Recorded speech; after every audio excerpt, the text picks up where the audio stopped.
Over the past few weeks, we've shown you some useful tips about buying versus building, what to look at when you're buying or selling your home, and how to improve the interior and exterior appeal of your house.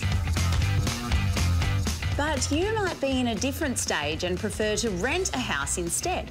So where do you start? I'm meeting Catherine, who will take us through all the ins and outs of what to look for when renting a new home. Many young couples or singles might prefer inner city living in a smaller apartment over a larger house in the suburbs. It's all about what suits your lifestyle. Catherine, what are the most important things you should look for when looking for a rental? Okay, well, location is probably the highest priority. You need to make sure that that matches up with your lifestyle. So families tend to look for suburbs where they can have gardens and pets. Singles, FIFO workers, working couples tend to like the apartments and inner city living better.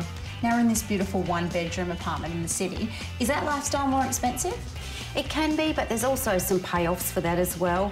This particular building has a gym, so it saves you one gym membership, for instance. Most people are looking for air conditioning, they want dishwashers, number of car spaces or garages. Security is another issue as well. And if you love to throw dinner parties, an outdoor entertaining area like this one is perfect for the occasion. What's the process if you like a house? Okay, well, first of all, you've come to a home open. If you like the property, you need to put in a formal application. So there's an application form, the agent will ask you for some photo ID, proof of income, and you also need to pay an option fee as well. You really need to treat coming to a home open as like a job interview. You've got to present yourself at your best, so there's no point running in with your dog on a leash or your kids jumping up and down on the couch, because it really doesn't create a good impression. And how quickly can you move in?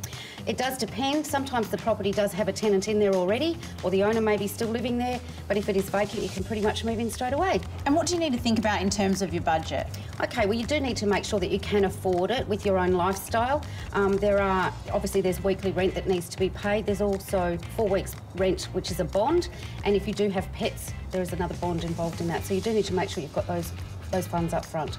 If you want more useful tips about renting a property, REWA can provide you with great advice. Head to our website to find out more.